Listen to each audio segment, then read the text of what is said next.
आदाब नाजरीन, मैं हूं आपका दोस्त और होस्ट केबी जानी। आप सभी का हम इस्तकबाल करते हैं हैदराबादी सितारे प्रोग्राम में।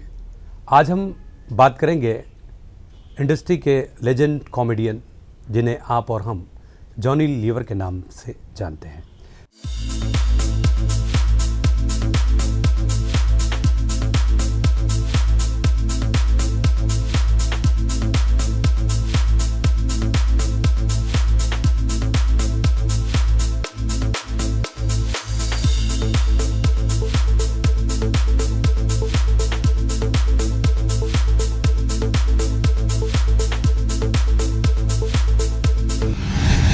जॉनी भाई, आपका बहुत बहुत वेलकम है हमारे इस शो में। शुक्रिया, थैंक यू। शुरुआत में वही घिसा पिटा सवाल, क्योंकि आपसे मेरी जो बात हुई थी पिछले दिनों कि भाई कोई नए सवालात रखें तो पब्लिक को इंटरेस्ट आएगा, लेकिन क्योंकि हमारी ऑडियंस नई है आपके लिए, तो हाँ बिल्कुल, तो उसके लिए मैं एक घिसा पिटा सवाल ये रखा हूँ। कुछ ना पूछिए, नो प्रॉब्लम।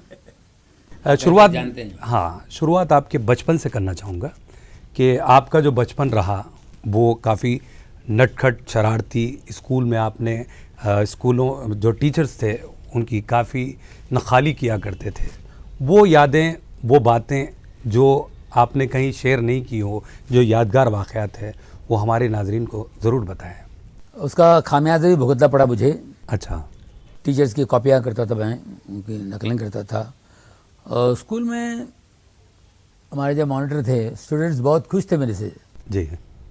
जैसे एक टीचर चली गई, अब दूसरी आने वाली हैं, तो इस बीच में जो टाइम होता है ना, तो मॉनिटर रूम के बाहर खड़े रहते थे, क्लास के बाहर, कॉपी करो। अब जो आने वाली हैं उनकी कॉपी, जो आने वाले जो सर होगा, ये टीचर होगी, उनकी कॉपी कर रहे हैं और ये बाहर खड़े हैं। जैसे टीचर आई तो बोलते, फिर मैं जाके बैठ जाता था। मैं बैठने के बाद सब स्टूडेंट हंस रहे हैं और टीचर की जैसी एंट्री हुई और हंसना शुरू कर दिया। भाई ఎందుకు నవ్వేది, తెలుగు स्कूल है बाहर, ఎందుకు क्यों हंस रहे तुम लोग, ఎందుకు నవ్వేది, हाँ వాడు చేశాడా, ఏదిరా నా కాపీ చేసావా, నేను ఎలా వస్తాను, मैं कैसे चलती हूँ, मैं कैसे आती हूँ, आजा बता बता मेरे को। तो फिर वो उनको भी बताता था। मैं बोले नहीं बता बता, ये लोग हंस रहे हैं, बता। तो उनके सामने फिर एक बार उनकी नकल करूँ मैं।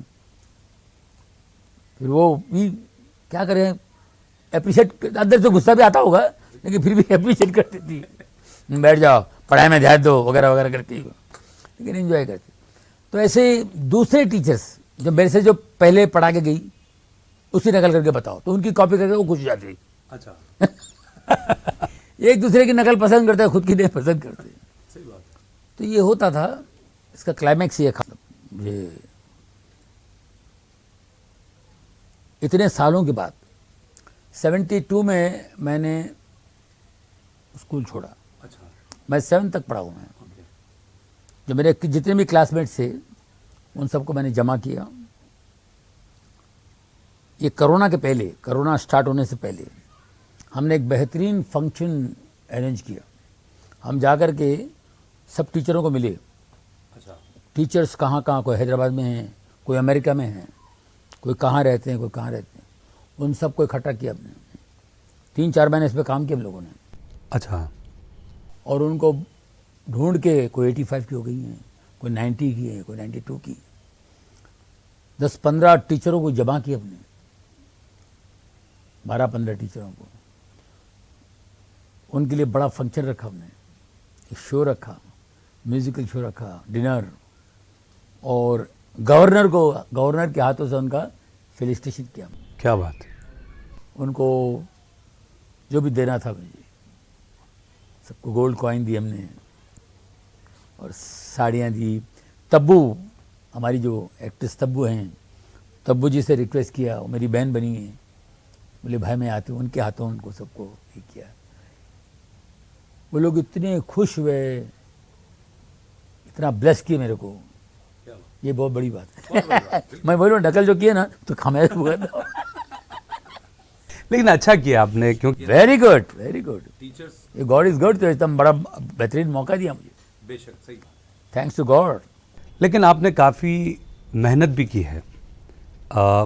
18 ईयर्स से आपने जॉब शुरू किया, फिर जो देखते हैं उसमें हमें एक चीज़ का इल्म हुआ कि भाई आपके किसी सिंधी दोस्त ने आपको मशवरा दिया था कि भाई आपको पेन बेचना चाहिए। तो आपने 3-4 महीने या 6 महीने के लिए आपने, हाँ, और उसका जो तजुर्बा रहा, क्योंकि अलग अलग एक्टर्स की आपने नखाली की और फिर बेहतरीन पिनों का वहाँ पे व्यापार किया। मैं चाहता हूँ कि हमारी ऑडियंस को वो थोड़ा सा एक झलक बताएं, क्योंकि हम जॉनी लीवर से बात कर रहे हैं। नहीं, वो पेन मैं बेचता था, एक सिंधी भाई ने मुझे सिखाया। वो भी वहाँ पे रोड पे धंधा करता था। मुझे भी बोले तू वहाँ कर, मैं यहाँ करता हूँ। अब धंधा कर रहे हैं हम लोग, सुबह से लेकर शाम तक बैठे हैं। एक आध पेन बिकता था, 10-12 पेन बिक गए। हालांकि 50-60 पेन बिकनी चाहिए, उससे कुछ मिलता है फिर। तो बहुत देर से बैठे थे, एक बार सारा ग्राहक नहीं आता था। तो मैं बोला यार क्या करूँ, ऐसे क्या करना चाहिए। अच्छा।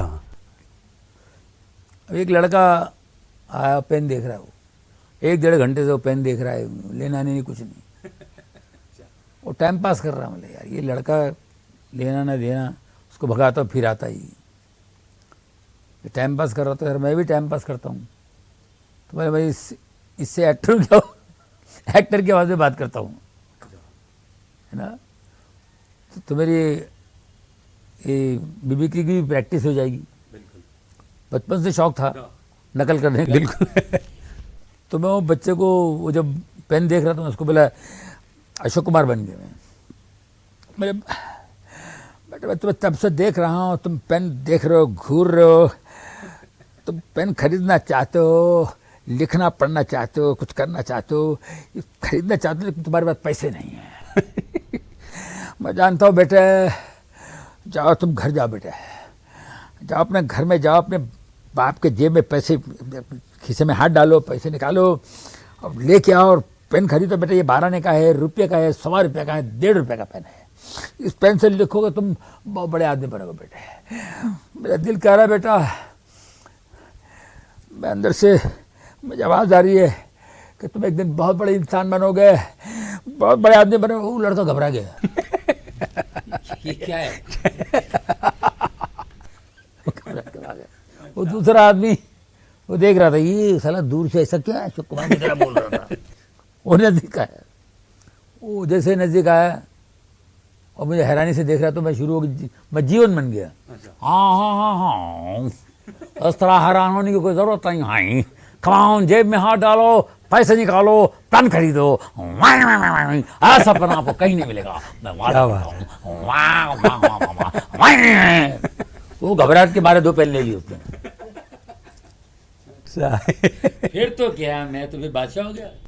ओ उठा लो शत्रुघ्न सिन्हा, उठाओ, ये वो पेन है, कमाल का पेन है, इस पेन में जादू है, वाह वाह वाह, इससे लिखोगे तुम्हें मजा आएगा, लिखते रहोगे, वाह वाह वाह, कमाल, खरीदो, रुपया 1.5 रुपया 2 रुपया खरीदो, वाह वाह। ये देखिए, ये जो पेन है ये मामूली पेन नहीं है। अब देखिए क्या कलर है, हरा, पीला है, लाल है, इससे लिखोगे बड़ा मजा आएगा। मेरा ख्याल है आप लोगों को ये पेन खरीदना चाहिए। ले लो ले लो। तो ऐसा मेरा धंधा चलेगा। वो सिंधी बेचारा हैरान, इसके यहाँ भीड़ कहाँ लगी हुई यार, मेरे यहाँ कुत्ता भी नहीं है, इसको मैंने धंधा सिखाया है। इसके पास इतने ग्राहक आ रहे, ये क्या है। वो सिंधी आके बोले भैया चढ़िया, तेरे को हम धंधा सिखाया पेन बेचना। हाँ, अभी मेरे पास कुत्ता भी नहीं आता है। हाँ, तुम्हारे पास तो गर्दी बड़ी हुई, अब बहना करता है क्या, तुम्हें मिमिक्री करता है। अभी तेरे को मैं धंधा सिखाया ना, अभी मेरे को ये मिमिक्री सिखा ना तू यार। कैसा करता है अशोक कुमार? बहुत जबरदस्त। मैं 13 साल का था, 14 साल का था। तो जब आपने ये सारी मिमिक्री की, फिर पेन भी बेचा, बहुत सारी, लेकिन आपको कब लगा कि भाई इस फ़न को प्रोफेशन के तौर पर हम चुन सकते हैं, फिर आगे इस फ़न को लेके जा सकते हैं? क्योंकि उस दौर में कॉमेडियन की उतनी अहमियत नहीं होती थी, उतना ज़्यादा उसका मुकाम नहीं था। तो आपने कैसे सोच लिया कि भाई इसको भी हम प्रोफेशन के तौर पर चुन सकते हैं और इसके ज़रिए भी कमाई हासिल की जा सकती है? ये मैं शौकिया करता था पहले, और इसके पैसे मिलते तो मैं बहुत ही खुश होता था। मुझे 30 रुपये मिले थे, मेरे उस्ताद ने भेजे मेरे को। उस्ताद मेरे लेते थे 50 रुपये। अच्छा। हाँ, तो मेरा पहला परफॉर्मेंस, आपको हैरत होगी, जी। एज ए प्रोफेशनल आर्टिस्ट, पहली बार मेरे उस्ताद ने मेरे को भेजा, तेरे को शो में जाना है, अच्छा। हैदराबाद जाना है तेरे को। अच्छा, हैदराबाद। 1974 मैं 17 साल का था। बोले तो हैदराबाद जाना है, शो है, जा। तो बोले मैं नहीं आ सकता, मेरा चेला आएगा और मेरे से अच्छा करता है। तो 50 रुपये में बात हुई, तो उन्होंने 20 रख लिए, 30 मेरे को बोले तू 30 ले लेना वहाँ से। सिंधी थे उस्ताद वही आपके पेन वाले? मेरे उस्ताद नहीं, पेन वाला वो अलग है। अच्छा, उस्ताद मेरा अलग है। अच्छा, ये सिंधी कैंप में एक सिंधी भाई ने मेरे को सिखाया था पेन बेचना। अच्छा। उस्ताद के बाजू में रहते थे सिंधी। अच्छा। तो ये जो उस्ताद थे उनका शो था, मेरा पहला शो रविंद्र भारती में हुआ।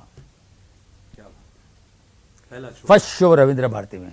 मैं रॉयल होटल में ठहरा, पुराना रॉयल होटल, हाँ हाँ, होटल। उधर आके ठहरा मैं। अच्छा। हाँ, वहाँ ठहरा मैं। फिर शो था यहाँ पे रविंद्र भारती। अच्छा, फर्स्ट शो, पहला शो। मैंने मिमिक्री की थी, वो सिंधी लोग थे। अच्छा। सबको बहुत खुश हुए वो लोग इतना यार तुम कैसा कर लेते हो, सब इतना बहुत खुश हुए।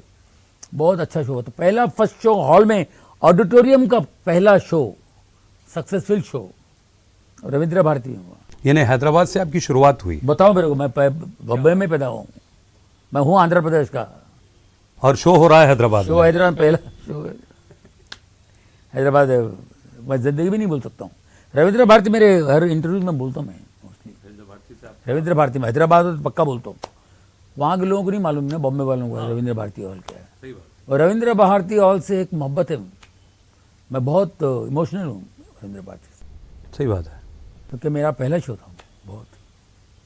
इसके पहले मैं पाटकर हॉल में बॉम्बे में किया मैंने, मगर वहाँ मैं सक्सेस नहीं हुआ।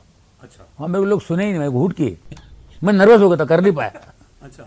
First show. इसके बाद मैं धीरे धीरे 30 रुपीज़ से मैंने शुरू किया, फिर तो करते करते करते लगा यार मेरे को तो एक तो यार सुन रहे मेरे को, ऊपर से पैसे भी दे रहे हैं ऐसा लगा मेरे को। फिर करते करते करते करते जब 19-20 साल का हुआ, मैं तो नौकरी पे लगा 18 साल की उम्र में हिंदुस्तान लीवर में। तो मेरा नाम जॉनी था, जॉन का जॉनी हुआ, तो जॉनी और लीवर वहाँ से लग गया। उसके बाद धीरे धीरे मैं ये दूसरे ऑर्केस्ट्रा वाले भी बुलाने लगे। अच्छा। फिर मैंने कहा हाँ यार पैसे मिल रहे हैं तो कुछ और भी अलग अलग करना चाहिए मुझे, पैसे मिल रहे हैं, ज़्यादा अलग अलग करूँगा तो हट के आइटम्स बनाऊँगा तो मेरे को ज़्यादा पैसे मिलेंगे। सही बात है। तो ऐसा करता गया मिलते गए, होता गया। फिर कैसेट आ गई 82 में, फिर और करना पड़ा। कैसेट के बाद में और जिम्मेदारी बढ़ गई, लोगों को लगा यार ये तो कमाल कर देगा। कमाल कुछ नहीं था, वो मेरे रटे हुए थे, वो मैंने कैसेट में डाल दिए तो आ गया। उसके बाद मेरे को बहुत तकलीफ हुई, बोले ये तो हम तो सुन ही रहे हैं, नया नया करिए कुछ। ये तो चैलेंज बढ़ गया चैलेंज आपके लिए। तो ये चैलेंजिंग जो है ना कंटिन्यूस है, ये चलता ही रहता। लोगों के एक्सपेक्टेशंस बढ़ते रहेंगे और आपको करना ही रहेगा, उससे बढ़कर करना ही है। ये आर्टिस्ट की ज़िंदगी नहीं है। और करते आए 40 साल गुजर गए, सही बात। बल्कि 40 साल से ज़्यादा मैं करता रहा हूँ 74 से। मगर 82 में जो ऑडियो कैसेट आई थी उसके बाद जॉनी लीवर को लोग जानने लगे, जॉनी लीवर शो होने लगा। तो 82 से भी पकड़ते हैं, 40 ईयर्स हो गए। लेकिन जानी भाई एक चीज़ है कि जिस तरह आप स्टेज पे परफॉर्म करते हैं, जो स्टेज का आर्टिस्ट फिल्मों की तरफ जब आता है, लोग कहते हैं कि भाई ये मुकम्मल आर्टिस्ट है क्योंकि वो स्टेज पर काफ़ी सक्सेस होकर फिल्मों की तरफ आया है। तो आप क्या मानते हैं, जो स्टेज से जुड़ा हुआ आर्टिस्ट आता है फिल्मों में, तो क्या उसको बहुत ज़्यादा फ़ायदा होता है? डेफिनेटली फ़ायदा होता है। स्क्रीन पे लोग देखते हैं तो वो ऑडियंस अलग है, स्टेज की ऑडियंस अलग है। स्टेज के लिए जो आते हैं ना वो ऑडियंस अलग है। फिल्मी में कोई भी आ जाता ना, फिल्म एक बहुत बड़ा दुनिया है, तो वहाँ के लोग अलग हैं, तो आपको ज़्यादा लोग जानने लगते हैं, और हर स्टेज वाले को लगता है मैं फिल्म में काम करूँ ताकि मुझे लोग जाने और पॉपुलैरिटी मिले मुझे, है ना। तो ये तो है, लेकिन साहब स्टेज अलग है और फिल्मों में एक्टिंग करना बहुत अलग है। मुझे 12 साल लगे एक्टर बनने में। अच्छा। क्योंकि स्टेज पे जो हम जब करते हैं ना स्टेज पे, वो ऑडियंस के साथ गिव एंड टेक होता है, ये टाइमिंग, एक्शन रिएक्शन ऑडियंस के साथ, पब्लिक के साथ। मैं बोलूँगा, वो वहाँ से हंसेंगे तो फिर उस पर रुकना, कहाँ रुकना, क्या बोलना, कैसे जोक को पकड़ के चलना, एक जो टाइमिंग है ना ऑडियंस के साथ रहती है। ये आपका बचपन से एक टाइमिंग सेट हुआ है। अब फिल्मों में आते हैं तो आपको को आर्टिस्ट के साथ में गिव एंड टेक होता है, एक्शन रिएक्शन को आर्टिस्ट के साथ और कैमरे के साथ। हाँ, यहाँ देख के बोलिए, यहाँ देख के बोले तो हाँ ये साहब यहाँ खड़े हैं, उनसे आप बोल रहे हैं, तो वो साहब को इमेजिन करके बोलना है आपको, वो वहाँ से क्यों दे रहे हैं। बिल्कुल। अब एक्टर ही खड़े होकर क्यों देंगे, नहीं दे तो असिस्टेंट देगा, अगर असिस्टेंट क्यों देगा तो उनकी टाइमिंग अलग, इनकी टाइमिंग अलग है, लेकिन उसके टाइमिंग के हिसाब से आपको रिएक्ट करना। तो बहुत टेक्निकल चीज़ें सीखना पड़ता है। तो हमको लगता है स्टेज वालों को एक्टिंग आसान है, फिल्मों में काम करना आसान है, नहीं, वो डिपार्टमेंट ही अलग है। तो बहुत मुश्किल से मैंने एक्टिंग सीखी, बहुत अपने तरीके से सीखा मैंने, अपने हिसाब से। और मुझे जो कुछ ये तो सीखना ही होता है ना, हर वक्त सीखना होता है, ये इसकी एंड नहीं है। सही है। एक कोई नया डायरेक्टर है, वो अपनी को देखो मेरा अलग है, मेरा सिस्टम अलग है, तो अलग क्या है, वो नया है, सीखना अलग क्या है भाई, मैं डिफरेंट हूँ, डिफरेंट क्या है भाई, डिफरेंट क्या बैठो भाई। तो ये बहुत मुश्किल काम है, आसान नहीं है। मैंने 400-450 फिल्में कर ली हैं, काम करते करते भी आप सीखते हैं। सही बात। फिर टेलीविजन पे जाते हैं, वो अलग है। आपको लगता है मैं वहाँ कर लूँगा, नहीं बाप रे, आप टेलीविजन में जाके काम करते हैं तो आपको लगता है यार ये कैसे करते हैं लोग, ये तो अलग है यार, हमको लगता है वहाँ का काम अलग है, वाकई अलग है। बिल्कुल सही बात। तो आपको वहाँ भी जाके सीखना है, समझे कि नहीं। तो करते करते भाई देखिए, लोगों की मोहब्बत है, लोगों ने हमें संभाल लिया, वहाँ भी यहाँ भी हर जगह, करते करते आगे अभी भी कर रहे हैं। सही बात है। वैसे जॉनी भाई, आपने बेशुमार रोल्स किए हैं, हर फिल्म में आपका जो कैरेक्टर होता है उसमें एक नई जान डाल देते हैं और फिर आप कामयाबी की तरफ रवां दवां हैं। लेकिन उम्र की इस मंजिल पर आने के बाद जॉनी लीवर का एक मुकाम बनता है, तो ये एज में भी आप वही शिद्दत रखते हैं अपनी एक्टिंग में, अपने परफॉर्मेंस में, वो हमें ज़रूर बताइए। वो ज़रूरी है, बहुत ज़रूरी है। अच्छा सवाल किया आपने, ये बहुत ज़रूरी है। आप सोच लिए कि मेरा हो गया, मैंने बहुत कर लिया, नहीं, अगर ऐसा आप सोचते हैं तो बैठ जाइए घर पे। अगर मैदान में है तो आपको खेलना पड़ेगा। क्या बात है। हाँ, खेलना पड़ेगा, और आपको बिल्कुल एक जोश जो है ना, जो शुरुआत में, जो मैंने कहा ना, जब मुझे 30 रुपये मिलते थे तो मैं बहुत खुश होता था। 30 रुपये पैसे क्यों दे रहे लोग, ये तो सुन भी रहे हैं, खुश भी हो रहे हैं, और ऊपर से पैसे भी कुछ सुन रहे हैं, ऊपर से पैसे दे रहे हैं। तो वो जो उस वक्त जो जोश था, खुशी होती थी परफॉर्म करते हुए, और यार पैसा भी नहीं, मेरे को चांस मिल जाए यहाँ पे, मुझे यहाँ खड़ा कर दो। ये सबके साथ हुआ है, हर आर्टिस्ट के साथ हुआ है कि यार मुझे खड़ा कर दो, पैसे छोड़ो साहब, मेरे को बस मौका, मेरे वहाँ किया, मैंने यहाँ किया, उस हॉल में किया, इस स्टेडियम में किया, उन्हें अलग अलग, तो चांस मिल जाए वो कहने के लिए कि वहाँ मैंने किया भाई, वहाँ भी मैं किया, अरे वहाँ मैं किया, मैं वहाँ भी किया, मैं यहाँ भी किया, कितना अच्छा लगता है। ये जो जोश है ना, वो धीरे धीरे ख़त्म हो जाता है, उसको मरने मत देना, उसको ख़त्म नहीं देना। वो जोश रहना चाहिए एंड तक, जब तक आप मैदान में हो, वो जोश को भूलना नहीं। पहली बार जो जिस फोर्स में आपने काम किया, जिस पैशन से आपने परफॉर्म किया, वो जो पैशन है, वो श्रद्धा बोलिए, उस चीज़ को आपको साथ लेके चलना है। अगर वो उसमें कमी आ गई ना, तो आप तकलीफ में आओगे। तो मैंने by the grace of God, ऊपर वाले के करम से, मैंने उसको लेके चला है। मैं आज भी शूटिंग पे जाता हूँ तो सीन पढ़ता हूँ तो उसी शिद्दत से पहली बार क्या क्या इसमें और क्या सकता है, और क्या, वो असिस्टेंट को बुला लूँगा, हाँ ये क्या, इसके पहले क्या हुआ था, अच्छा वो क्या, हम मेरे को तो बीच में करना है ना, क्या ताल्लुक है इसका, क्या इसकी ट्यून क्या है, हाँ ये सीन से क्या ताल्लुक है, इससे क्या है, वो सब कनेक्शंस ढूंढने से आपको कुछ ना कुछ मिलता है, सही बात। आप फ्रेश होते हैं, उस सीन में एक ताजगी आ जाती है। तो वो जोश होना बहुत ज़रूरी है। अरे मैं कर लूँगा, क्या मैं इतने पिक्चरें कर दूँगा, ये क्या मेरे को, ये कौन सी बड़ी बात है, नहीं नहीं, हर रोल मुश्किल होता है, हर रोल को आप सीरियसली लेकर के काम करना है, वो पैशन ज़रूरी है, वो है मुझ में, इसलिए काम करने में मज़ा भी आता है और मैं एंजॉय करता हूँ। तब उसमें कुछ जैसे भी ये टोटल धमाल पिक्चर आई थी, वो जब लेकर आया, मेरे मालूम है ना हेलीकॉप्टर वाला सीन, याद है आप हाँ देखे? हाँ देखा देखा हाँ? देखा है। वो उसमें कुछ था ही नहीं पहले, वो राइटर को घर में बुला के बनाया उसको पूरा, सारा इम्प्रोवाइजेशन आपका है, आयस। क्या बात है। बाजीगर पिक्चर मेरी टर्निंग पॉइंट है। बाजीगर के पहले मैंने किया था 5-6 पिक्चरें, तेजाब विजाब नरसिम्हा, वो ये वो किया मैंने, जलवा वलवा सब, नो अल्लाह 86 वगैरह सब किया मैंने, दर्द का रिश्ता ये वो सब किया मैंने, कसम सब किया। बाजीगर के बाद जो है ना डिफरेंट हो गया, बाजीगर से मेरी लाइफ चेंज हो गई। बाबूलाल, हाँ बाबूलाल, बाजीगर में राइटर था ही नहीं, बताइए। 80% मैंने ऑब्जर्व पूरा इम्प्रोवाइज किया सेट पर, और 20% अब्बास बुस्तान भाई लोगों ने की, 80% मेरा ही था, राइटर ही नहीं था।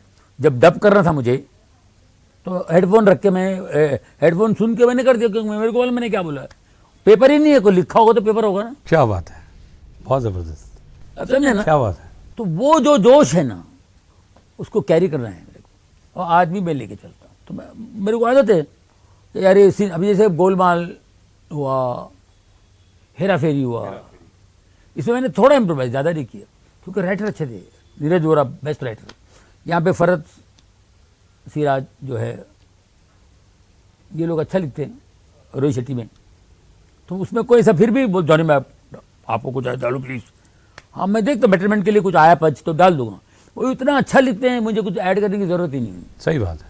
लेकिन अच्छा लिखते मतलब लिखा वेरी गुड फैंटास्टिक, मैं मुतमईन हूँ कि भाई मैं कर सकते हो, ओके वेरी गुड, इसमें कुछ और आ नहीं सकता है, तो उतना देखना भी जरूरी है। ये है यार कर लो यार, ठीक है पैकअप करो जाना है यार, ये नहीं, काम बराबर करके जाओ। तो ये चीज़ें हमने हमारे सीनियर से भी सीखी है, हमारे जो सीनियर्स हैं उनसे ये सब बातें सीखी मैंने, और ये लेके चल रहा हूँ। और मैं चाहता हूँ मेरे जितने भी मुझे सुन रहे हैं, मेरे अभी जो नए लड़के हैं, जूनियर्स हैं हमारे, इनको फॉलो करना चाहिए, क्योंकि हमने हमारे सीनियर्स को फॉलो किया। दिस इज़ द लाइफ, आर्टिस्टों की ज़िंदगी में वो जोश को लेके चलना चाहिए, ये नहीं है तो फिर मज़ा नहीं आएगा। वो फिर आप शूटिंग तो कर लिए, काम तो कर लिए, जब आप पर्दे पे देखते हैं, आप खुद देखने जाते हैं, तो आपको लगता है यार कुछ और कर सकते थे, इसमें ये आना चाहिए था, ये आ सकता था, वो आना ही नहीं चाहिए कि मैंने मुकम्मल काम कर दिया। बहुत तकलीफ होती है, अरे यार ये थोड़ा और करता था कितना अच्छा होता। वो मौका ही मत दो, उधर ही कर डालो, सही है। शूटिंग पे हो जानी चाहिए, वो बात पैदा नहीं होना चाहिए। ये तो नाजरीन, आप कहीं जाइएगा नहीं, मिलते हैं एक मुख्तसर से वक्फे के बाद।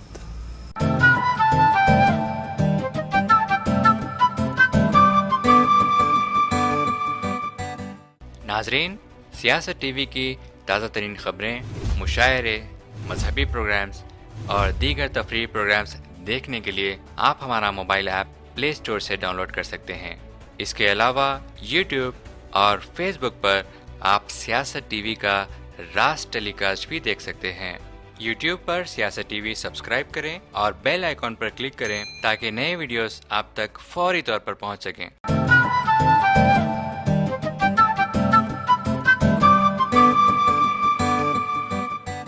वक्फे के बाद आप सभी का हम खैर मकदम करते हैं हैदराबादी सितारे प्रोग्राम में।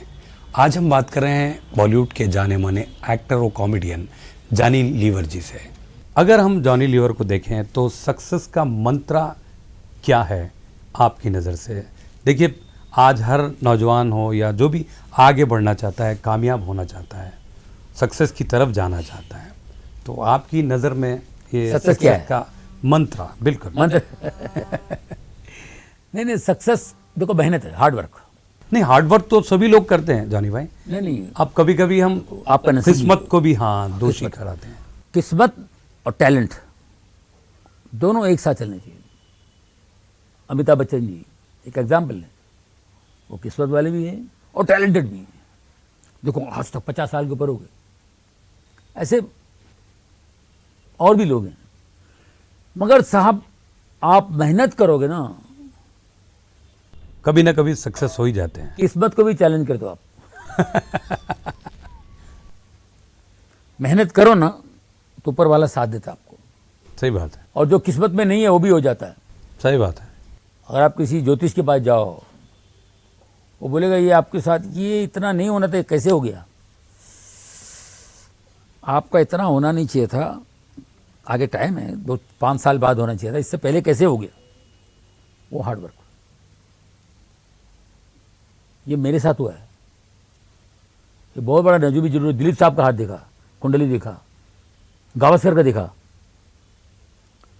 वो वहाँ दिनेश शिंगू साहब है ना हमारे, उनके दोस्त, वो बहुत बड़े वहाँ पे एस्ट्रोलॉजर है। तो ये जब हमको ले गए, शाहिद बिजौरी साहब हमारे सब मिमिक्री आर्टिस्ट लोग गए थे वहाँ पे, बेदी साहब सब गए थे। वहाँ गए तो मेरे को भी, मेरा भी कुंडली भी देखे, जॉनी भाई आपका ये इतना नहीं होना चाहिए, कैसे हो गया? ये मेहनत है। क्या बात है। यानी आपने मेहनत के जरिए किस्मत को भी चैलेंज किया है। और मगर आप एक और अच्छी बात बताता हूँ, आर्ट बहुत अच्छी चीज़ है, कलाकार बहुत अच्छा है, ये कला भी बहुत अच्छी है। बड़ा अच्छा लगता परफॉर्म करते हुए, लोगों की आपको कोई अप्रिशिएट करे, वो भी अच्छा लगता है। आपको पसंद करने वाले हो तो लोग मिलते हैं, आपसे ऑटोग्राफ लेते हैं, फोटोग्राफ, बहुत अच्छा लगता है। हर आदमी को सक्सेस चाहिए, पॉपुलर बनना है, लेकिन सक्सेस से खतरनाक कोई चीज़ नहीं है। क्या बात। सक्सेस एक जहर है, उसको हजम करना है आपको। पॉइजन। क्या बात है। पॉइजन। फिर वो लेवल पे भी आपको ठहरना होता है। मैं बता, बुरा नहीं मानना भाई, मैं दिल से बोल रहा हूँ, पॉइजन है, उसको हजम करना आना चाहिए। क्या बात है। ये ऊपर वाले का हाथ हो ना, उसको आप उसको आराम से डाइजेस्ट कर सकते हो, otherwise very difficult, very difficult. कई लोग हजम ना करने की वजह से जो टैलेंट है ना वो भी गायब होती गई। क्या बात। अच्छा जॉनी भाई, एक चीज़ है कि 80s के बाद जिस तरह आपने फिल्मों की तरफ छलांग लगाया, उससे पहले थोड़ा सा खला सा बन गया था। कॉमेडी करने वाले शायद महमूद भाई के बाद मैं समझता हूँ असरानी जी आए, लेकिन उतना खातर खा कामयाब नहीं हुए क्योंकि वर्सटाइल आर्टिस्ट थे वो। लेकिन उसके बाद आपने जो डगर संभाली और सक्सेस होते गए, बढ़ते गए, तो क्या आपके जहन में थे ये पुराने जो एक्टर्स, महमूद साहब ले लीजिए, जॉनी वॉकर साहब है, या फिर असरानी जी है, ये आपके सीनियर्स रहे हैं, तो आपने इनकी फिल्में देखी होगी, तो कहीं आपको लगा कि भाई मैं भी यहाँ तक पहुँच सकता हूँ, मैं भी कुछ कर दिखा सकता हूँ? आपके जहन में कोई चीज़ें पलती थी जिस वक्त आप परफॉर्मेंस कर रहे थे स्टेज के ज़रिए, ये आप जो करते थे? नहीं, उस वक्त ऐसा मुझे लगता था कि मुझे करना चाहिए, मुझे चांस मिलना चाहिए, लेकिन मुझे नहीं लगा कि इतना बड़ा चांस मुझे मिलेगा। इतनी फिल्में कर लूँगा और उनके साथ बैठूँगा, उनके साथ भी काम करूँगा, वो लोग मेरे को अप्रिशिएट करेंगे। जॉनी वॉकर साहब ने मुझे अप्रिशिएट की, महमूद साहब भाईजान भी मेरे को बहुत प्यार करते थे, असरानी साहब, ये लोग सब मेरे को अप्रिशिएट करेंगे, मेरे काम को पसंद करेंगे, ऐसा मैं कभी सोचा नहीं था। वो क्या बोलते हैं, करते गए होता रहा। लेकिन सोचा नहीं था क्योंकि मुश्किल था, क्योंकि हम लोग महमूद साहब, किशोर कुमार जी, जानी वाकर साहब, ये लोगों ने जो किया है हम तो सोच भी नहीं सकते। आज की जनरेशन को पता ही नहीं है। सही है। ये ब्लैक एंड व्हाइट बोले तो ए पिक्चर ब्लैक एंड व्हाइट ही नहीं देखना उनको, देखेगा तो मालूम पड़ेगा उन्होंने क्या किया। सही बात है। हाँ, महमूद साहब पे इतने गाने फिल्माए गए, जॉनी वाकर साहब पे, किशोर कुमार पे इतने गाने फिल्म, मेरे गिनती के 3-4 गाने भी नहीं होंगे, है कि नहीं? सही है। तो हम क्या है, मैं उनसे कंपैरिजन बिल्कुल नहीं है, लेकिन मैं बढ़ गया था। मैं स्टेज भी कर रहा हूँ, फिल्म भी कर रहा हूँ। स्टेज करते करते स्टेज पे पैसे ज़्यादा हैं अच्छा। फिल्मों में कम है, मगर फिल्मों में पॉपुलैरिटी बढ़ती है आपकी करने से। ये करते करते वो भी कर लिया उसको भी मैंने पार कर लिया, मतलब मौका मिल गया कि मैं वहाँ भी कर सकूँ। लोगों ने कहा नहीं यार हमको जॉनी लीवर चाहिए। बोले भाई 6 महीना नहीं, 6 महीने के बाद आ जाओ, चलो मैं अमेरिका में हूँ, 2 महीने बाद आऊँगा, 2 महीने के बाद शूटिंग रखेंगे। तो इसका मतलब आपने मनवाया, बस हो गया। तकदीर की बात है, तकदीर की बात है। तो करते करते जाओ, जो भी है आज मेरे को लोग प्यार करते हैं, मानते हैं। मैंने सोचा नहीं था कि ऐसा होगा, लेकिन मेहनत करता गया, काम करता गया, होता गया। सही बात है। मगर मैंने कभी नहीं सोचा था कि मैं इतने टॉप पे आऊँ, क्योंकि 90 से लेकर 90 टू 2000 में मेरी बगैर फिल्म नहीं बनती थी। क्या बात है, बिल्कुल सही बात। मैंने कभी सोचा नहीं था कि ऐसा होगा, लेकिन हो गया। लेकिन उसका हैंगओवर नहीं होना चाहिए हमको। काम तो वही करो जो पहली बार किया था आपने, वही लेके मैंने कहा वही पैशन होना चाहिए, तब मज़ा आता है। लेकिन एक बात है जॉनी भाई, जिस तरह आपने बताया कि 90 से 2000 तक आपके बगैर कोई फिल्में नहीं बनती थी। उसके बाद हम जो देखते हैं कि हीरो भी कॉमेडी कर रहा है, तो कॉमेडियन का वजूद को ख़त्म करने की कुछ ना कुछ कोशिशें की गई, या फिर इस तरह का मसाला डालने की कोशिश कर रहे थे बॉलीवुड में, शायद आपने देखा होगा। आज भी कर रहे हैं, विलेन भी कॉमेडी करता है। कॉमेडी चाहिए, क्योंकि अभी तो इतना टेंशन बढ़ गया है, भीड़ भाड़ ही वो। तो स्टोरी जो है ना, स्टोरी को हंसते हंसाते बोलना है। पिक्चर को जो है एक लाफ्टर के साथ ही लेके चलना है। लाफ्टर ज़रूरी हो गया है।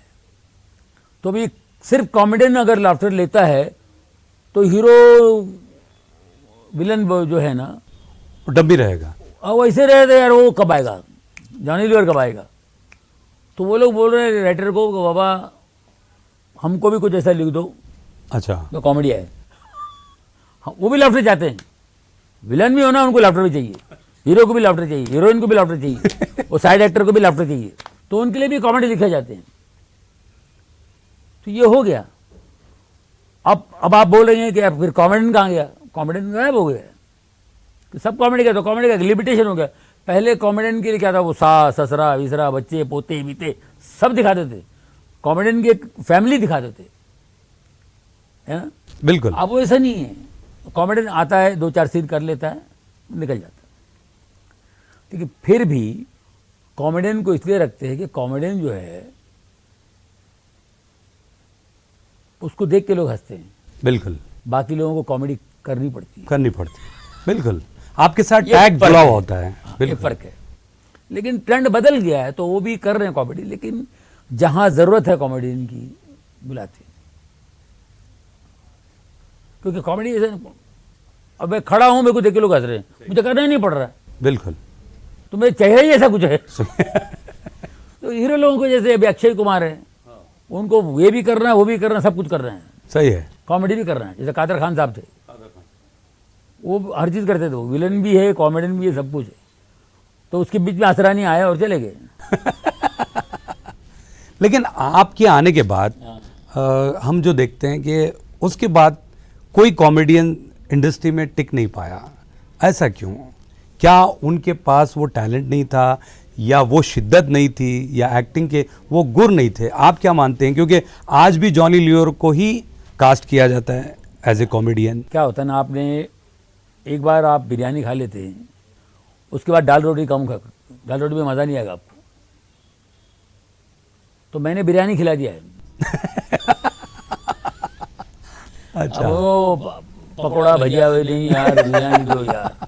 थोड़ा चेंज के लिए खा लेंगे, लेकिन बिरयानी का है सही है ना। सही बात है। तो बिरयानी मतलब क्या है, हमने वैरायटी दी है। महमूद साहब ने जो दिया हमारे लिए क्या रखे थे, वो सब कुछ को कर दिया उन्होंने, हाँ सही बात है। हमारे लिए कुछ था ही नहीं। आज भी महमूद साहब को देखो, वो क्या नहीं है, सरदार बने, बंगाली बने, ये बने वो बने।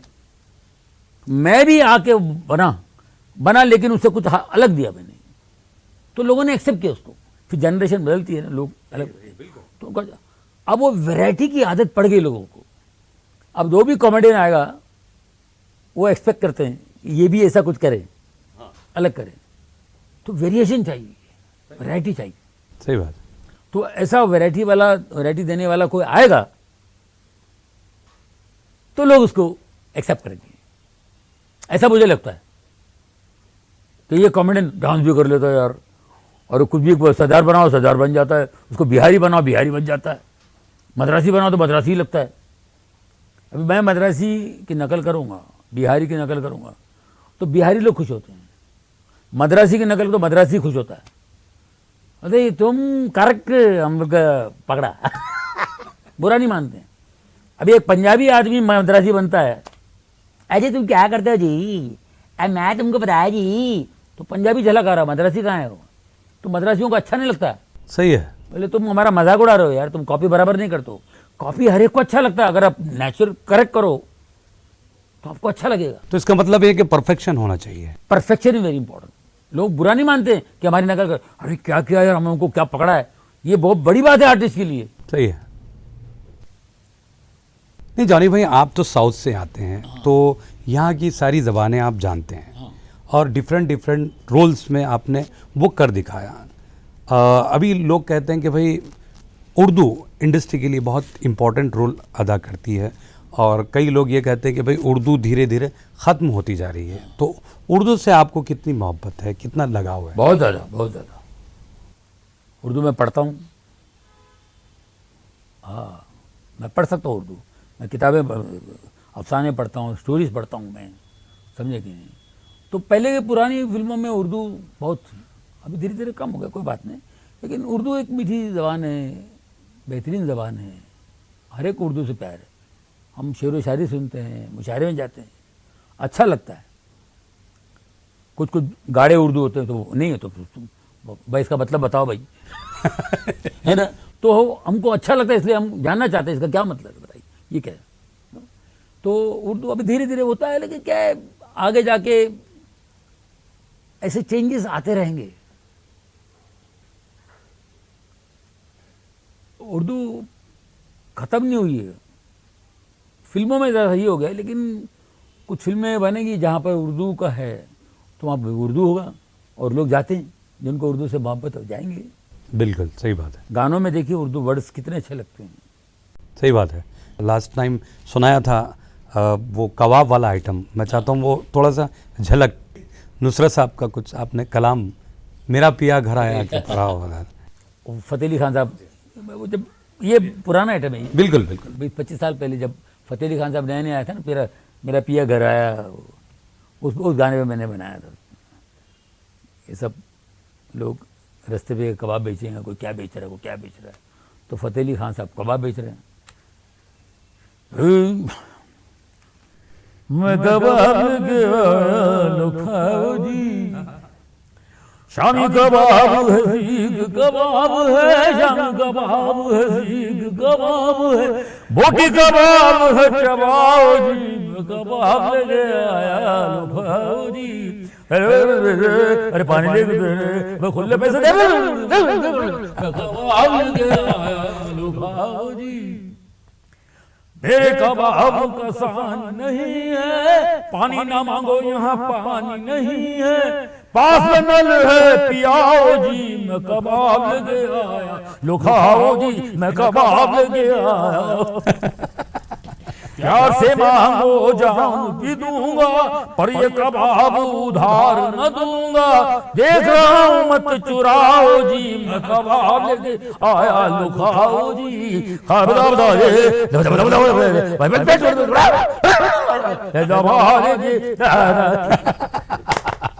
क्या बात है, बहुत ज़बरदस्त, बहुत ज़बरदस्त। बहरहाल काफ़ी वक्त हो गया है, आपने बहुत अच्छी अच्छी बातें बताई, तो अभी आखिर में चलते चलते सोशल मीडिया का दौर है। इस दौर में हम जो देखते हैं कि आजकल यूट्यूब का चलन या फिर यूट्यूब चैनल्स का चलन आम होता जा रहा है और वेब सीरीज़ की शक्ल में आप देख रहे हैं बहुत सारी। तो इससे फिल्मों पर कितना असर होगा? क्या ये आने से फिल्में आगे चलेंगी या फिर उनका बिजनेस कम पता नहीं, होगा? लेकिन हम सोच रहे हैं कि फिल्मों पे असर हो सकता है। जो बी ग्रेड की फिल्में, सी ग्रेड की फिल्में जो बन रही है ना, हमारा देश तो बड़ा विशाल देश है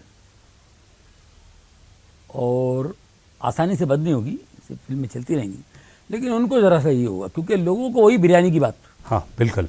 अभी देखिए ये RR फिल्में, RRR, triple R, Pushpa, Pushpa, ये जो बाहुबली, KGF क्या है, ये जो फिल्में अंतरा क्या, अब अंतरा क्या हुआ, ये जो फिल्में चल रही हैं, तो ये टेक्निकली बहुत स्ट्रांग पिक्चर हैं। अच्छा, इसमें इमोशंस भी है और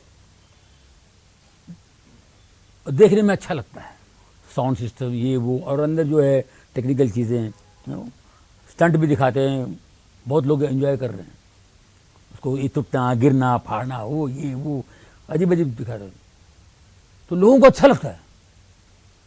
तो ये बिरयानी होगी अब छोटा मोटा उनको अच्छा नहीं लगेगा, तो वहाँ से फिल्म को लॉस है। और दूसरी बात, वेब सीरीज जो बन रहे हैं वो फिल्मों की तरह बन रहे हैं, उसमें वही टेक्निक यूज़ कर रहे हैं। अब आप वो घर में बैठ के आप देख रहे हैं, टीवी पे देख रहे हैं, मोबाइल पे देख रहे हैं, टीवी पे भी आप देख सकते हैं, केबल टीवी वगैरह पे आता है, बिल्कुल, यूट्यूब में भी देख सकते हैं आप, नेटफ्लिक्स में, OTT पे, तो आप घर बैठ के आप देख रहे हैं।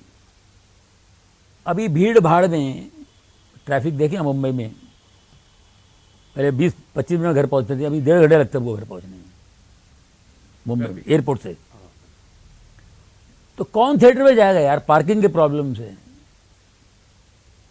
वेब सीरीज घर बैठ के देख रहे हैं आप, पिक्चर के बराबर ही है, पिक्चर जैसे ही है वेब सीरीज से, तो पिक्चर वालों को तकलीफ होगी। अब थिएटर में लोग आए, उसके लिए ये RR जैसी फिल्में ही होंगी तो आएंगे, समझेगी नहीं। तो ये थोड़ा बहुत तो वक्त के साथ चीज़ें बदलती रहती है, तो उसमें ये किसी न किसी को लॉस उठाना लॉस तो पड़ेगा। होना। जैसे कि एक ज़माने में ग्रामाफोन था, हाँ, रेडियो आया तो ग्रामाफोन चला गया, टीवी आया तो रेडियो निकल लिया, वीडियो आया तो टीवी कम हो गए, हाँ बिल्कुल, अभी मोबाइल आया तो और किस तो है ही, तो ये तो नहीं है। लेकिन लोगों को अच्छी चीज़ मिलती है ना, तो फिर छोटी मोटी चीज़ें नहीं खाएंगे। नहीं लेकिन जॉनी भाई, अगर ऐसा होगा तो फिर जो नए आर्टिस्ट आना चाहते हैं इंडस्ट्री में, ख़दम जमाना चाहते हैं, उनके लिए तो बहुत बड़ा प्रॉब्लम क्रिएट होगा, क्योंकि देखिए उनको वो चीज़ें नहीं मिलेगी जिस तरह आज जो जॉनी लीवर बना है। भाई कहाँ पे उतनी सारी फिल्में कहाँ कर पाएगा, क्योंकि फिल्में ही नहीं चलेंगी, या फिर वेब सीरीज़। अब आज किसी की भी आइडेंटिटी नहीं हो पा रही है, आप देखिए। नहीं, उसमें भी काम मिलता है। टेलीविज़न पे लाखों लोग काम कर रहे हैं। वो 1-2 सीरियल करता है या 1-2 फिल्म करता है, उसका फिर नाम ख़त्म हो जाता है। जैसा प्लेबैक सिंगर्स भी आते हैं और चले जाते हैं, 1-2 गाने चले, उसके बाद फिर नहीं, आप मेहनत करने वालों को मिलता भाई। अब मुझे एक बात बताइए, ये साउथ वाले फिल्म बना रहे हैं, साउथ वाले हिंदी पे काम करना बंद किए, हिंदी फिल्म बनाना बंद कर दिया उन्होंने, तेलुगु फिल्म बना रहे हैं। अब तेलुगु एक आंध्र प्रदेश में है, तेलंगाना आंध्रा पकड़ो, एक ही लैंग्वेज है, उसमें तेलुगु वाले देखते भी, लेकिन वो फिल्म डब करके पूरा देश देख रहा है। ये उनकी मेहनत है ना, वो हिंदी में नहीं कर रहे हैं, लेकिन हिंदी में डब करके सब देख रहे हैं। अब वही एक्टर लोग, अल्लू आया पुष्पा में, वो फलाना आया, वो सब देख रहे हैं, क्योंकि डब फिल्म डब देख चुके हैं, वो मेहनत का मिल रहा है उनको। इसी तरह हम लोग भी अगर मेहनत करते हैं तो यहाँ कुछ ना कुछ आप इन्वेंट कर सकते हैं, कोई नई चीज़ निकला है। मेहनत बहुत ज़रूरी है, सही बात। कोई कुछ भी करो आप, मेहनत ज़रूरी है। हाँ, कुछ ना कुछ निकल के आएगा ही। अरे हम करते गए, होता गया यार, सचो नहीं थे, ऐसा होगा, ऐसे ही होगा। और आप सोचो अब क्या रह गया यार, अब क्या है, अब क्या है, अब इसके लिए वो ऐसा, आप तय करने वाले कौन होते हैं आप? हम लोग हमेशा रिवर्स गरी मारते हैं। अब क्या है ये क्या क्या क्या कर करके कितना होगा भाई, लो और क्या है, मैं लिख के देता हूँ, तू कौन है लिख के देने वाला भाई। तो ये प्रॉब्लम है हम लोगों का, सही है, हमारी मेंटेलिटी ऐसी है। वो सोचने वाले कौन होते हैं, आप करते रहिए ना। आप सही बात है सर, मेहनत करिए तो फल।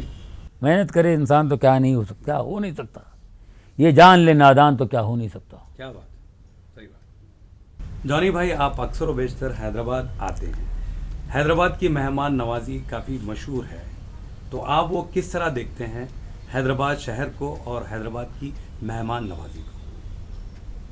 मैंने बताया ना रूफी भाई के बारे में वो जो मेहमान नवाजी करते हैं, ख़ासतौर पर हमारी जो भाभी हैं, उनका हाथ का खाना खा के ओ हो पूरा वो डाइनिंग टेबल सजता है भाई। नाम लो वो चीज़ रहती है, आए है पत्थर का गोश्त, लोहे का गोश्त, सब क्या है, पाया बोलो, ये बोलो, इचड़ा खिचड़ा, सब बिरयानी, प्रॉन्स, फिश। बॉम्बे जाके आप मिस करते होंगे सारी चीज़ें। बिल्कुल बिल्कुल, मेरी वाइफ पूछेंगी भाई क्या क्या खाए बताओ। तो ये सब चीज़ें हैं, मेहमान नवाजी का जवाब नहीं है हैदराबादी की। सही बात, बहुत हम लोग शूटिंग्स के लिए यहाँ आते हैं, हमारे पूरी यूनिट। मैं आपको और बता दूँ, हमारे बादशाह फिल्म की शूटिंग, ओलमाल गोलमाल जो भी शूटिंग हुई यहाँ पे, ये बड़े बड़े देग बिरयानी के सेट पे आके पकाया हमारे रूफी भाई, क्या बात, सभी का भाभी। क्या बात। और क्या होना भाई, इससे बढ़ के क्या कहते हैं, क्या है मेहमान नवाजी, कुछ भी नहीं। सब लोग आप पूछते हैं और रूफी भाई कैसे है भाई, सलाम बोलो मेरा, वो लोग आप बोलते हैं। क्या बात है, ये है मेहमान नवाजी। सही बात। बहरहाल आखिर में जो नौजवान अगर कॉमेडी को करियर के तौर पर चुनना चाहते हैं या प्रोफेशनल लेवल पर उसको ले जाना चाहते हैं, तो उनके लिए आपका क्या पैगाम रहेगा? देखिए कॉमेडियंस के लिए मैं कहूँगा, हमारे जितने भी कॉमेडी भाई है, जब हैदराबाद में बहुत लोग कितनी मेहनत कर रहे हैं, पूरी दुनिया देख रही है आपको, इस लैंग्वेज को एंजॉय कर रहे हैं लोग, तो उसका फल मिलना ही है आपको। कॉमेडी जो है बहुत मुश्किल काम है, ये सभी जानते हैं, कॉमेडी आसान नहीं है बिल्कुल। तो उसमें से कुछ निकालना, कुछ क्रिएट करना, इसके लिए आपको मतलब ऐसा है, अगर आप 8 घंटे सोते हैं, 16 घंटे जो है वो सिर्फ कॉमेडी के बारे में आपको सोचना है। कॉमेडियन की बात कर रहा हूँ मैं, बिल्कुल 16 घंटे सिर्फ कॉमेडी। आप खाना भी खा रहे हैं, किसी से बात भी कर रहे हैं, तो भी इसमें कुछ हो सकता है, कि इसमें क्या निकल सकता है, क्या है, कॉमेडी के बारे में सोचते रहो। 16 घंटा नहीं, चलो 6 घंटे छोड़ दिए, माफ़ किए, 10 घंटे आपको सोचना पड़ेगा, नहीं तो आप कॉमेडी नहीं कर पाएंगे। क्या बात, 10 hours you have to give for your profession, for your this thing, for your talent. तो सो रहे हैं आप, बोला 8-10 घंटे आप उसको काम नहीं भी कर रहे हैं, तो you have to think about it, कि इसमें क्या आ सकता है, क्या नहीं आ सकता। आज में कुछ आपको हंट के लिए निकलना पड़ेगा, शिकार करने का रास्ते।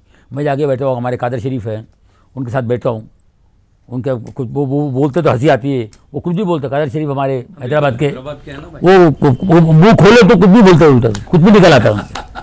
वो अजीब है, वो देखते नहीं तो कुछ निकल आता है उनसे, वो क्या है समझ में आज तक नहीं आया। तो वो उनके साथ में बैठूंगा तो यार मैं चार्ज हो जाऊंगा, मैं कुछ निकल आएगा, कुछ बोलते हैं उसमें से मेरा कुछ आएगा। तो ये ना ऐसे हंट करना, आप एक सोच के निकलिए, मैं इनके साथ बैठूंगा तो मुझे कुछ मिलेगा, मैं वहाँ जाऊँगा मुझे कुछ मिलेगा। मैं निकलता था ऐसे हंट करने के लिए, निकलता था मैं रोड पे, वो मदारी वहाँ बैठ जाता था, वो होटल में बैठ जाता था, यहाँ मैं 4 घंटे बैठूंगा, कुछ मिलेगा, अस्पताल में जाके वहाँ कुछ देखूंगा, यहाँ कुछ मुझे मिलेगा। ऐसा करते करते करते मुझे मिला, और वो आज तक मैं कर रहा हूँ। तो जब तक हंटिंग नहीं करेंगे आपको नहीं मिलना, क्योंकि कॉमेडी बहुत मुश्किल काम है। चार्ली चैपलिन से बड़ा कॉमेडियन कोई नहीं है। आप बोलेगे मैं कॉमेडियन हूँ, कुछ लोग पूछते ना, भाई आप हंसाते हो, अंदर से रोते होंगे, अंदर से बहुत दुखी होंगे आप। कोई दुखी वुखी नहीं है, बेवकूफ़ है, बेवकूफ़ी ऐसा सोचना। हम काहे के दुखी हैं? चार्ली चैपलिन को आप स्टडी करो, उससे दुखी इंसान पूरी दुनिया में नहीं है।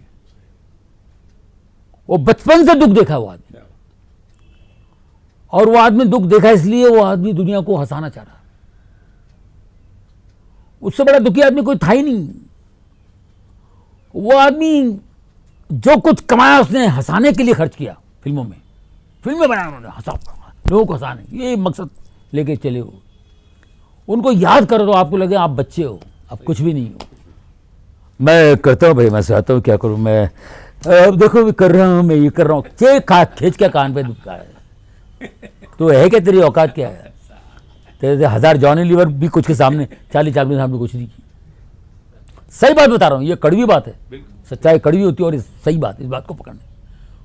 और आप एक प्रोफेशन में है तो आपको मेहनत कर दी, नहीं तो छोड़ दो, रिटायरमेंट ले लो, सो जाओ भाई, बैठ करो। लोगों को पकाने का क्या हक है आपको भाई? सही है। लास्ट टाइम के नायकर जी आए थे। वो बहुत अच्छे, वो MP के बहुत बड़े आर्टिस्ट है, वो उधर बहुत नाम किया उन्होंने, बहुत। मैं उनको 75 से जानता हूँ, के नायकर साहब को, बहुत बड़े आर्टिस्ट। तो बहरहाल आपका बहुत बहुत शुक्रिया, थैंक यू वेरी मच। वक्त दिया। और नाजरीन, हम आपको बता दें, इस इंटरव्यू में ख़ास तौर पर जो ताउन हासिल रहा हैदराबाद की शान आन बान, जिन्हें हम रूफी भाई के नाम से जानते हैं, रूफी भाई के भी हम मशकूर हैं जिन्होंने इतना ज़रीन मौका हमें फराहम किया। बहरहाल जॉनी भाई, बिल्कुल रूफी भाई की वजह से हम यहाँ बैठे हुए आपके साथ। बिल्कुल। तो रूफी भाई हमेशा हमारे फनकारों को वो एनकरेज करते हैं भाई, बिल्कुल हौसला अफजाई करते आए हैं। हाँ, और वो फिर रूफी भाई की जो दोस्ती है उसके बारे में थोड़ा सा हमारे नाजरीन को भी बताइए, आपकी और रूफी भाई की जो दोस्ती है। रूफी भाई हमारी जो भाभी है, सभी का भाभी, she is a very good singer. बिल्कुल। और मैं 77 78 77 मेरे ख्याल 77 78 तब से हमारे सैमसंग म्यूजिकल नाइट, हाँ हाँ, उसमें मैं आता था तो भाभी होती थी वहाँ पे। फिर और भाई साहब इनको कभी लेने आते थे, कभी ये भी आते थे, तो इनसे धीरे धीरे मुलाकात हुई, करते करते हमारी दोस्ती हुई, है ना। तो वो भी देखो मोर देन 40 इयर्स की दोस्ती। तो आज भी तो हमारे रूफी भाई जो है वो आर्टिस्टिक नेचर के हैं। सही बात। लेकिन वो कला फनकारों को पहचानना, और सभी फनकारों से मोहब्बत है। हैदराबाद के जितने फनकार हैं उन सबसे मोहब्बत करते हैं, और जब भी उनके घर आते हैं सबको बुलाते हैं, हम लोग बैठते हैं, सब कॉमेडियंस हैं, हमीद कमाल भाई, हमारे